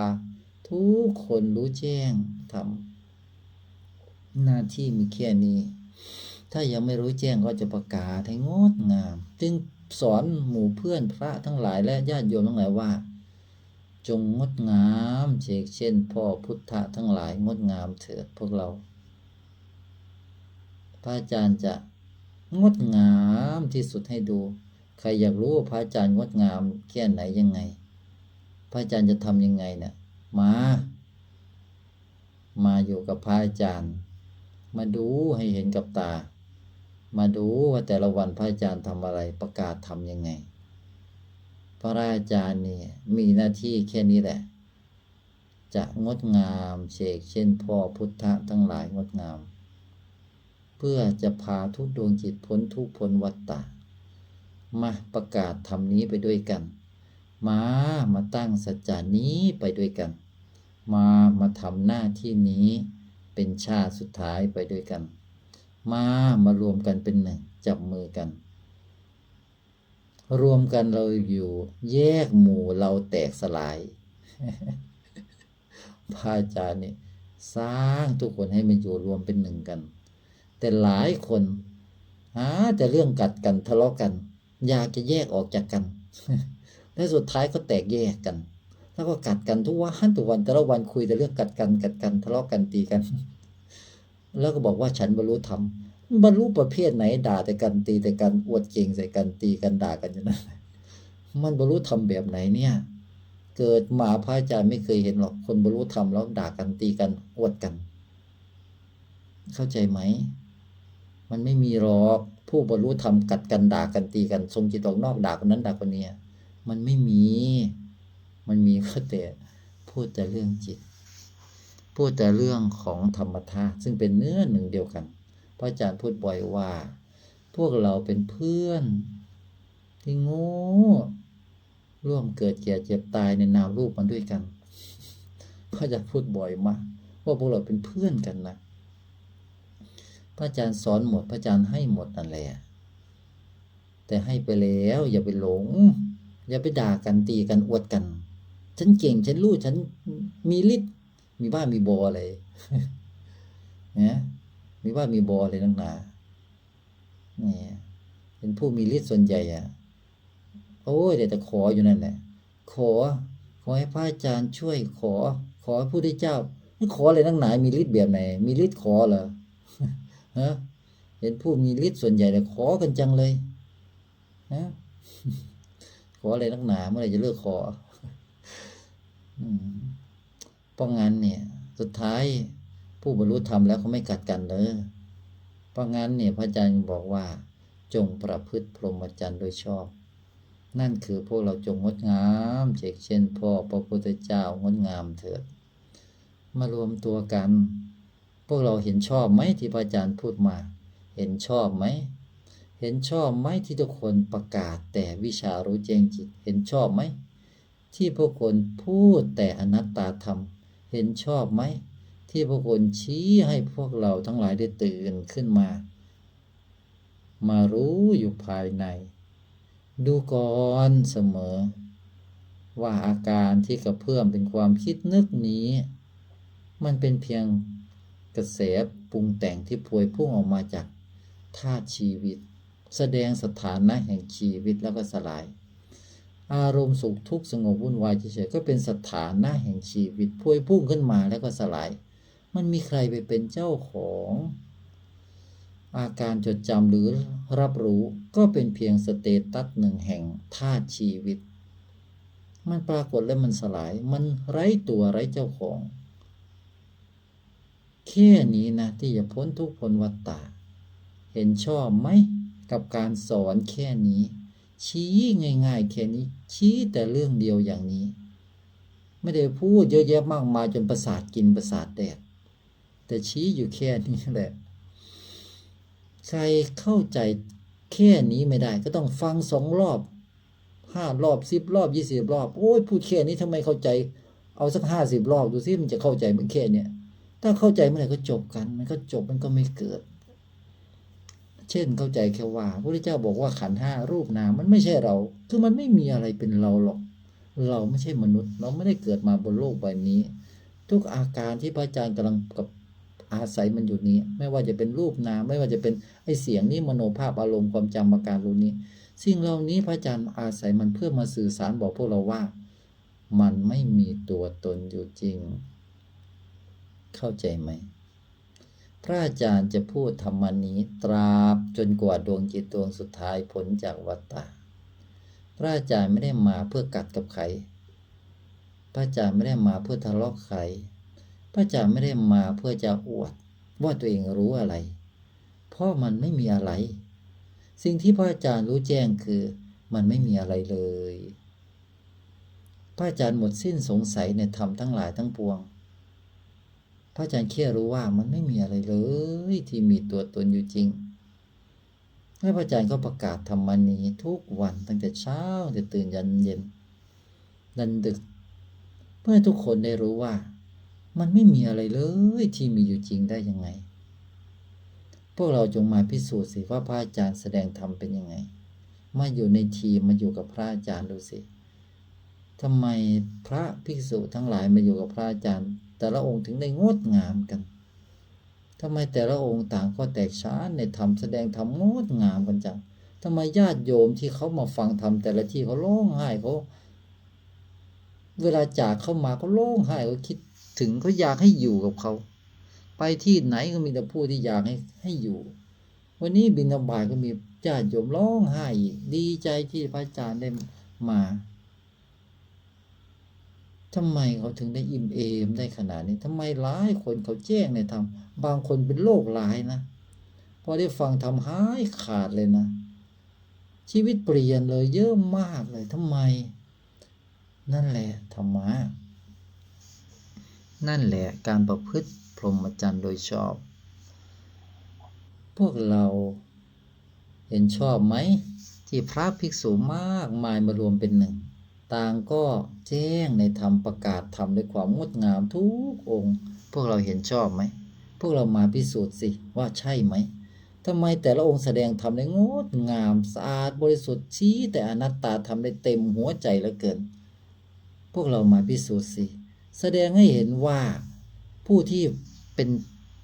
ต้นกำเนิดในการประกาศธรรมนี้ ท่านชี้จนผู้ที่อยู่ด้วยแจ้งในธรรมเก่งกันหมดเลยเนี่ยพวกเรามาพิสูจน์สิว่าใช่ไหมทำไมญาติโยมที่เขามาฟังทำไมถึงได้ชอบว่าโอ้ยแต่ละองค์ทำไมถึงแสดงธรรมงดงามชี้แต่อนัตตาตามชี้เห็นว่าไม่มีเรายิ่งฟังยิ่งเบายิ่งโล่ง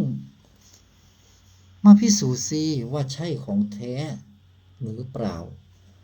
นี่แหละประพฤติพรหมจรรย์โดยชอบพวกเราเห็นชอบไหมพรหมจรรย์แบบนี้ประกาศพรหมจรรย์แบบนี้พวกเราเห็นชอบไหมประกาศธรรมแบบนี้อนัตตาธรรมเช่นนี้พวกเราเห็นชอบไหมพวกเราจะจับมือกับท่านผู้ที่จะมาลื้อสัตว์ขนสัตว์พาทุกดวงจิตพ้นทุกข์พ้นวัฏฏะในยุคนี้ไปกับท่านไหมพวกเราเห็นชอบไหมพวกเราเห็นชอบไหมถ้ายุคศรีวิไลมันบริบูรณ์ขึ้นเรื่อยๆแล้วตอนนี้พวกเราจะเห็นชอบไหมหรือพวกเราจะกัดกันทะเลาะกันด่ากันทำลายกันพวกเราเห็นชอบไหมกับการกัดกันด่ากันทะเลาะกันตีกันแล้วก็บอกว่าฉันเป็นนักปฏิบัติเพื่อด่ากันตีกันทะเลาะกันชิงฆ่ากันพวกเราเห็นชอบแบบนั้นไหมหรือพวกเราเห็นชอบว่าทุกคนมาประกาศอนัตตาธรรมร่วมกันทุกคนมาสอนกันชี้แต่เรื่องจิตไปด้วยกันทุกคนต่างก็ประกาศความรู้แจ้งที่ตัวเองได้รู้แจ้งนั้นให้ทุกคนได้รู้ว่าเนี่ยเราแจ้งแบบนี้เราพ้นแบบนี้มาประกาศความรู้ที่เราได้รู้แบบนี้ทำมันเราเห็นแล้วประจักษ์แล้วแบบนี้พวกเราเห็นชอบไหมกับการที่ทุกคนต่างเอาความรู้แจ้งของตัวเองมาประกาศให้หมู่เพื่อนได้รู้ร่วมกันว่าเราได้แจ้งแบบนี้จิตดวงนี้ไม่เกาะไม่เป็นอะไรแล้วแบบนี้พวกเราเห็นชอบไหมถ้าพวกเราเห็นชอบก็จงมารวมเป็นหนึ่งเรามาทำหน้าที่ไปด้วยกันไหมจะรออะไรรอให้กัดกันตีกันทะเลาะกันด่ากันโกรธกันนี่เหรอนั่นเหรอผู้บรรลุธรรมผู้ปฏิบัติธรรมพระอาจารย์เห็นผู้บรรลุธรรมเยอะนะกัดกันตีกันในโลกโซเชียลพระอาจารย์เห็นนักปฏิบัติธรรมเก่งๆเยอะนะกัดกันตีกันทะเลาะกันด่ากันในโลกโซเชียลแต่ละวันเอาแต่เรื่องอะไรก็ไม่รู้มาด่ากันตีกันทะเลาะกันแล้วมันได้อะไรมันได้อะไรฮะทำไมมันยากเหรอการที่ทุกคนจะมาจับมือกันรวมกันอยู่ด้วยกันพาทุกคนพ้นทุกข์พ้นวัฏฏะไปด้วยกันมันยากเหรอหรือมันเป็นสิ่งเลวร้ายเหรอมันเป็นสิ่งที่งดงามไม่ใช่เหรอทำไมไม่ทำสิ่งที่มันงดงามทำไมไม่งดงามเช่นพ่อพระพุทธเจ้างดงามทำไมไม่ตั้งว่าลูกจะงดงามเช่นพ่อพระพุทธเจ้างดงามทำไมไม่ประกาศอนัตตาธรรมตลอดเวลาปล่อยวันคืนล่วงไปทำไมเกิดมาอะไร เกิดมาเพื่ออะไรทำไมยังประโยชน์ตนและประโยชน์ผู้อื่นให้ถึงพร้อมด้วยความไม่ประมาททำไมไม่ชี้ว่ามันไม่มีอะไรเลยที่มีตัวตนอยู่จริงอย่าไปยึดสิ่งใดอย่าไปโง่ทุกข์กับสิ่งใดอย่าไปทะเลาะกันอย่าไปด่ากันอย่าไปนินทาว่าร้ายกันอย่าไปอวดการปฏิบัติว่าฉันถูกแล้วไปด่าคนนั้นด่าคนนี้ไม่ถูกภาษาอะไรไม่ด่ากันอยู่ถูกมันก็ไม่ต้องไปด่าใครไม่ต้องไปว่าใครไม่ต้องไปอะไรใครมาทำให้คนบรรลุธรรมเนี่ยใครทำได้ก็เอาคนที่บรรลุธรรมนั้นมันเล่าให้โลกฟังว่าเนี่ยฉันแจ้งแล้วจากองค์นี้คนนี้นั่นนี่อันนี้ของแท้นะของแท้ก็เนี่ยมันพิสูจน์สิเขาพิสูจน์กันให้หมดเลยทั้งโลกเนี่ยมาพิสูจน์กันให้หมดเมื่อพิสูจน์แล้วแจ้งได้หมดนั่นแหละโอ้ยสาธุเลยพระอาจารย์จะสาธุดีมากบรรลุธรรมให้หมดเถอะมันจะได้เข้าสู่ยุคที่ไม่มีใครต้องเวียนว่ายอีกพระอาจารย์จะได้อยู่สบายสักทีแม้ทุกวันนี้ก็อยู่สบายนั่นแหละเพราะมันไม่มีอะไรทุกวันนี้ก็มาพาพวกเราทำหน้าที่เช่นเราได้ตอบแทนพระพุทธเจ้าไม่มีอะไรจะตอบแทนองค์พระสัมมาสัมพุทธเจ้าเท่ากับการที่จะบอกพ่อพระพุทธเจ้าทุกพระองค์ว่าพ พ่อพระพุทธเจ้าทุกพระองค์และทุกดวงจิตจงเป็นพยานจงรับทราบเถิดลูกจะทำหน้าที่ให้งดงามเฉกเช่นพ่อพระพุทธเจ้าทั้งหลายงดงามลูกจะประกาศแต่อนัตตาธรรมลูกจะประกาศวิชารู้แจ้งจิตพาทุกดวงจิตทั้งหลายมารวมเป็นหนึ่งเดียวกันประกาศแก่นธรรมแท้นี้พาทุกดวงจิตให้รู้แจ้งในธรรมธาตุตนทั้งหมดลูกจะพาทั้งหมดมารวมเป็นหนึ่งเดียวกันลูกจะพาทุกดวงจิตพ้นวัฏฏะลูกจะงดงามเฉกเช่นพ่องดงามลูกจะประพฤติพรหมจรรย์โดยชอบคือพวกเราเห็นชอบอย่างนี้ไหมเห็นชอบกับพรหมจรรย์อย่างนี้ไหมที่พระอาจารย์กำลังประกาศอย่างนี้ลูกจะทำให้ทุกคนงดงามเป็นหนึ่งเดียวกันลูกจะเป็นตัวอย่างลูกจะทำให้หมู่คณะของลูกนี้รวมกันเป็นหนึ่งลูกจะไม่ทำให้หมู่คณะด่ากันโกรธกันเกลียดกันทะเลาะกันตีกันไม่ลูกจะไม่ทำเลยลูกจะพาทุกคนรวมเป็นหนึ่งอย่างเดียวถึงแม้ว่าเขาจะมาว่ามาทำลายเราลูกก็จะทำหน้าที่นี้ต่อไปตราบจนกว่าทุกดวงจิตจะพ้นวัฏฏะสัจธรรมนี้จะไม่มีวันเปลี่ยนเลยพวกเราเห็นชอบกับสัจจะนี้ไหมพวกเราเห็นชอบกับสัจจะนี้ไหมพวกเราเห็นชอบกับพรหมจรรย์อันงดงามนี้ไหมพวกเราเห็นชอบไหมกับการที่พวกเราจะมาจับมือกันมาทำหน้าที่ไปด้วยกันเพื่อถวายเป็นพุทธบูชาแด่พ่อพระพุทธเจ้าทุกพระองค์ขอให้สัจจะนี้ผลแห่งการกระทำนับแต่นี้ตราบจนดวงจิตดวงสุดท้ายพ้นวัฏฏะขอให้บริบูรณ์สมบูรณ์ทุกด้านขอบารมีพ่อพระพุทธเจ้าทั้งหมดเมื่อได้เห็นความงดงามแห่งพรหมจรรย์อันชอบนี้ของลูกๆที่มารวมเป็นหนึ่งทำหน้าที่ลื้อสัตว์คนสัตว์นี้ขอให้ลูกๆทั้งหมดจงประสบความสำเร็จดังปรารถนาทุกประการมีความบริบูรณ์สมบูรณ์ทุกด้านสำเร็จทุกประการขอให้ทุกดวงจิตจงอนุโมทนาและเกื้อกูลให้บริบูรณ์ทุกด้านเพื่อจะพาทุกดวงจิตพ้นวัฏฏะเถิดสัจจนี้จะไม่มีวันเปลี่ยนเลยจะงดงามให้โลกได้เห็นจะงดงามไปด้วยกันจะพากันและกันให้งดงามเนี่ยพวกเราเห็นชอบไหมพรหมจรรย์แบบนี้พวกเราเห็นชอบไหมจะทำให้งดงามเป็นครั้งสุดท้ายทุกดวงจิตต้องพ้นเท่านั้นทุกดวงจิตต้องรู้แจ้งในธรรมธาตุตนเท่านั้นพวกเราเห็นชอบไหมในธรรมงดงามเช่นนี้พวกเราเห็นชอบไหมหัวใจที่ตั้งเช่นนี้พวกเราเห็นชอบไหมกับสัจจะนี้กับพรหมจรรย์นี้จะยึดอะไรจะถือครองอะไรจะอวดอะไรจะทำลายกันและกันไปทำไมด่ากันทะเลาะกันกัดกันตีกันแล้วก็บอกว่านักปฏิบัติแล้วก็บอกว่าเป็นผู้รู้แจ้งมันรู้อะไรกัดกันตีกันทะเลาะกันด่ากันเต็มสื่อโลกโซเชียลไปหมดเลยนี่พระอาจารย์พูดมาเนี่ยพระอาจารย์ไปเอาข่าวมาจากไหนไม่ได้มีข่าวหรอกพระอาจารย์ก็พูดไปงั้นแหละไม่รู้ว่ามีหรือเปล่าก็ไม่รู้เหมือนกันเพราะพระอาจารย์ได้ยินแว่วๆแต่ไม่รู้ว่าจริงหรือเปล่านะพระอาจารย์ก็มีแต่พูดเพื่อให้พวกเราได้ตื่นดูก่อนพวกเราทั้งหลายพวกเราจะมาเป็นลูกพระพุทธเจ้าหรือพวกเราจะมากัดกันตีกันให้พระพุทธเจ้าดูการเป็นลูกพระพุทธเจ้าเนี่ยพวกเราเห็นชอบไหมเห็นชอบไหมกับการที่จะเป็นลูกพระพุทธเจ้าคือตั้งแต่ตื่นยันหลับประกาศอนัตตาธรรมพาทุกคนได้รู้แจ้งจับมือกันรวมกันเป็นหนึ่งประกาศอนัตตาธรรมพวกเราเห็นชอบไหมพวกเราเห็นชอบไหมหรือว่าพวกเราจะมากัดกันตีกันด่ากันทะเลาะกันให้พ่อพระพุทธเจ้าได้เห็น ว่าลูกกำลังปฏิบัติธรรมนะลูกเป็นผู้ที่รู้แจ้งแล้วนะแล้วลูกจะกัดกันตีกันทะเลาะกันด่ากันทุกวันเลย พวกเราเห็นชอบไหมกับการทำตัวแบบนี้ หรือพวกเราจะเห็นชอบกับการที่เราประกาศอนัตตาธรรมประกาศแต่วิชารู้แจ้งจิตจะพาทุกคนรวมเป็นหนึ่งจะให้วิสัยทัศน์จะให้มุมมองจะให้ลู่ทางแห่งการเติบโตพาทุกดวงจิตพ้นวัฏฏะ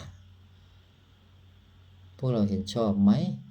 กับการที่มาชี้ว่าพวกเราไม่ใช่มนุษย์เพราะพวกเราคือจิตคือธาตุชีวิตที่ว่างเปล่าใสบริสุทธิ์มากพวกเราคือประธานไม่ใช่กิริยาหรือกรรมท่านประธานทั้งหลายพวกเราคือประธานไม่ใช่กิริยาหรือกรรมท่านประธานอย่าไปหลงว่าตัวเองเป็นกิริยาคืออาการคิดนึกอารมณ์จดจำรับรู้ท่านประธานอย่าไปหลงว่าตัวเองเป็นรูปเป็นสิ่งใดๆนั่นคือกรรมท่านประธานเราไม่ใช่กิริยาเราไม่ใช่กรรมประธานกิริยากรรม3ส่วนนี้เราไม่ใช่กิริยาหรือกรรมเราคือประธานท่านประธานที่เคารพจงรู้แจ้งในธรรมธาตุตนโดยฉับพลันเถิดพวกเราจงอย่ากัดกันเพราะการกัดกันนั่นคือผู้ที่กำลังทำลายพระธรรมทำลายพระศาสนาธรรมที่พระพุทธเจ้าแสดงอย่างงดงามพระองค์ทำไว้ชอบแล้วอย่าไปกัดกันทะเลาะกันตีกันด่ากันอย่าเหยียบย่ำธรรม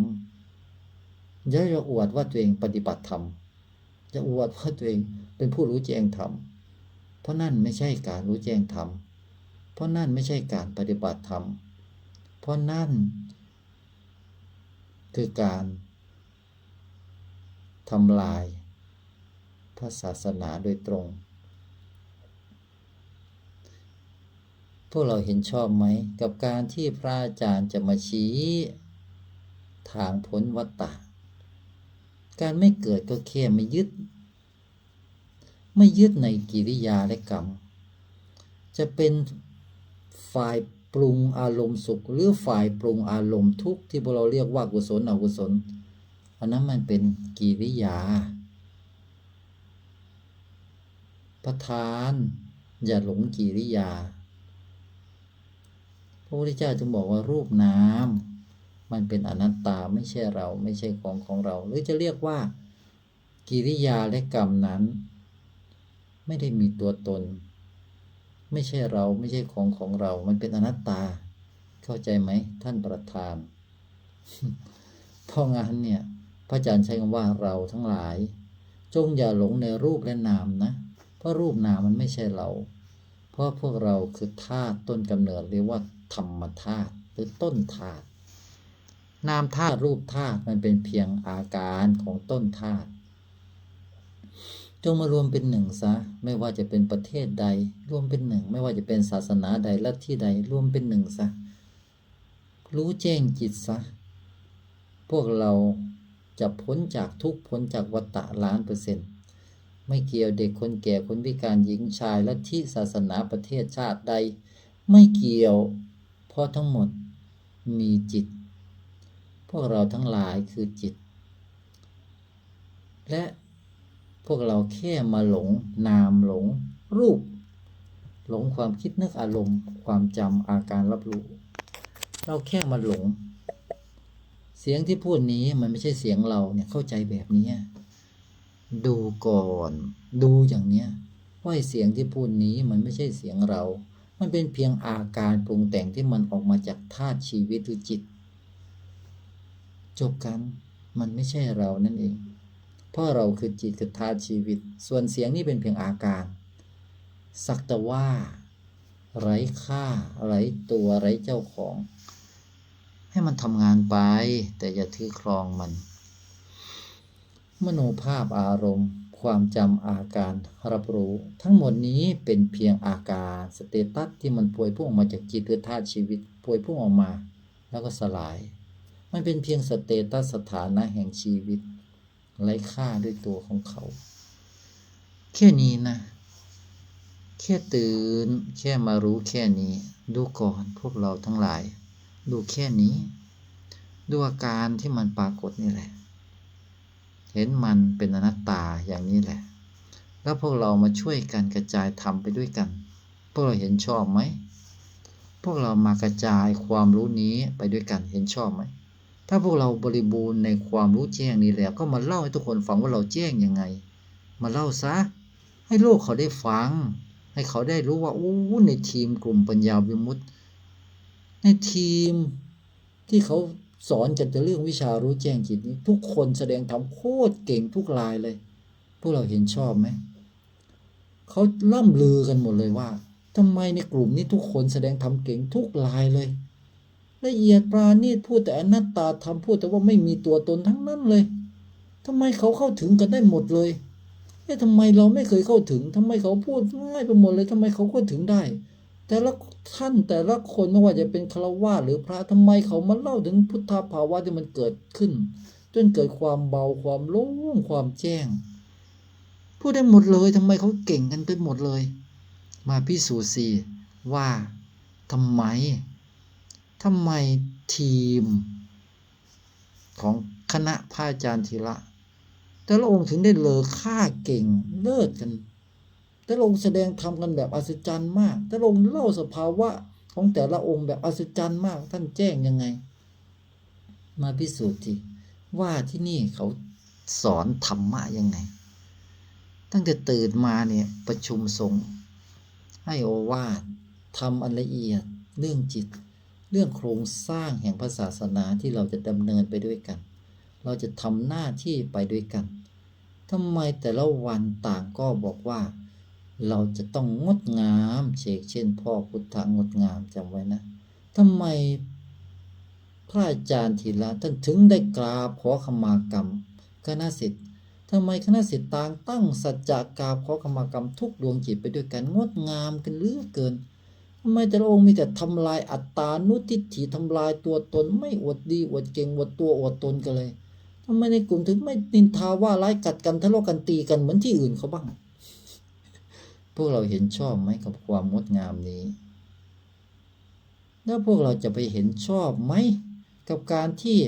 นักปฏิบัตินักรู้แจ้งทั้งหลายกัดกันตีกันทะเลาะกันในสื่อโซเชียลพวกเราเห็นชอบอย่างนั้นไหมชอบกัดกันตีกันทะเลาะกันด่ากันโกรธเกลียดกันหรือพวกเราชอบการที่จะมาพากันและกัน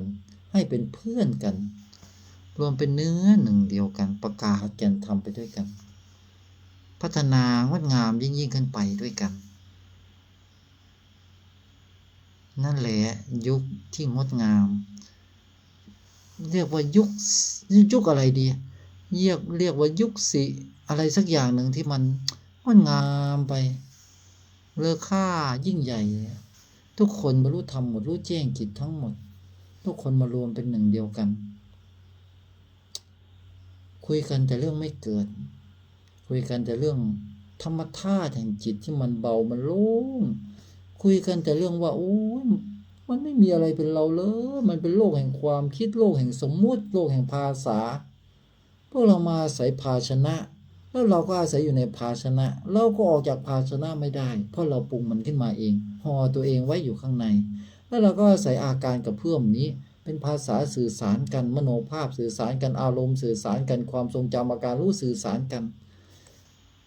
เพราะเราขังตัวเองอยู่ข้างในรูปนามนี้ถ้าพวกเรา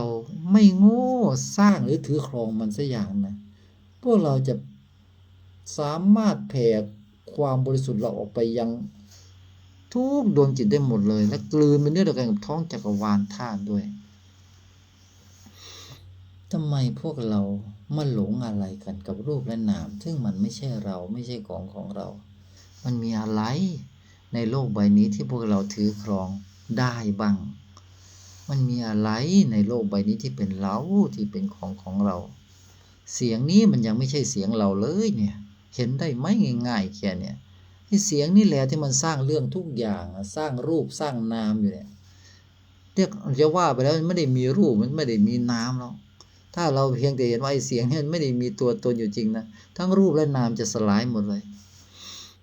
เนี่ยอย่างเงี้ยไม่ได้เห็นว่าเป็นมือเลยเป็นอะไรก็ไม่รู้เนี่ยมันเป็นของมันอยู่เนี่ยไม่ได้เห็นว่าอะไรเป็นอะไรของมันอ่ะมันเป็นอย่างที่มันเป็นอะไรเอาแล้วแต่สมมุติจะปั้นเอานั่นแหละแต่จิตดวงนี้ไม่เป็นด้วยหรอกโลกจะบอกว่านี่ฉันกำลังกินทุเรียนนะฉันอร่อยมากเลยนะก็ว่าไปเถอะแต่สำหรับจิตดวงนี้มันก็ไม่ได้เป็นอะไรหรอกพระอาจารย์นะฉันทุเรียนโอ้ยอร่อยมากเลยเนี่ยพระอาจารย์พูดแบบนี้นะแต่รู้ไหมจิตอ่ะมันไม่รู้เรื่องเลยมันไม่รู้เรื่องหรอกว่าทุเรียนคืออะไรอร่อยมากเลยคืออะไรไม่เกี่ยวเลยพระอาจารย์เห็นแต่ความบริสุทธิ์อย่างเงี้ยตลอดเวลาทุกขณะจิตมันไม่เกาะนามเกาะรูปเลยมันไม่เกิดเลยมันไม่มีนามรูปให้เกาะด้วยอ่ะมันเป็นอย่างนี้ตลอดเวลา10 กว่าปีแล้วพวกเราทำแท้ก็คือจิตพวกเราการประพฤติพรหมจรรย์โดยชอบคือการที่พวกเราจงงดงามเช่นพ่อพุทธะทั้งหลายงดงามจงอย่ากัดกันตีกันทะเลาะกันเหมือนในสื่อโซเชียลนะไม่รู้ว่ามีหรือเปล่าก็ไม่รู้แต่พระอาจารย์แค่เล่าให้ฟังนะผู้ปฏิบัติธรรมผู้รู้แจ้งทั้งหลายมันไม่มีหรอกผู้ปฏิบัติผู้รู้แจ้งกัดกันตีกันทะเลาะกันด่ากันไม่มีหรอกมันเป็นไปไม่ได้นะอย่าไปหาทำเพราะมันไม่มีหรอกผู้บรรลุธรรมหรือผู้ปฏิบัติธรรมกัดกันตีกันด่ากันทะเลาะกันเขาเรียกว่าพวกนั้นเรียกผู้ที่ทรงจิตออกนอกผู้ที่ยังเดินทางด้วยความหลงอยู่ตัวตนจะเยอะมากนะสุดท้ายมีแต่ความพังพินาศไม่มีวันเจริญหรอกพังพินาศทั้งนั้นแหละอย่าไปหาทำนะกลับบ้านดีกว่าฟังวิชารู้แจ้งจิตมาจับมือรวมเป็นหนึ่งประกาศทำแท้กันประกาศความจริงกันอย่าไปกลัวที่จะประกาศความจริงอย่าไปกลัวที่จะประกาศแก่นธรรมหลายคนเลิกประกาศธรรมะแล้วเพราะอะไรเพราะกลัว เพราะเขารู้ว่าเขาหลงสำคัญว่าฉันพ้นแล้วนี่ฉันไม่แคร์ใครหรอกบนโลกบนเนี้ยความเห็นแก่ตัวโผล่ขึ้นมาจากไหนก็ไม่รู้ใครสอนหลายคนเลิกประกาศธรรมกันเพราะเห็นแก่ตัวความเห็นแก่ตัวไม่รู้โผล่มาจากไหนไม่รู้ใครสอนให้เห็นแก่ตัวก็ไม่รู้แต่สำหรับพระอาจารย์แล้วจงงดงามเช่นพระพุทธเจ้าทั้งหลายงดงามจงประกาศแก่นธรรมพาทุกดวงจิตพ้นวัฏฏะพวกเราจงงดงามเช่นนี้เถิดพวกเราว่าพรหมจรรย์นี้เห็นชอบไหมไม่เห็นชอบก็จงทำให้พรหมจรรย์งดงามเถิดเช่นนี้ดังนี้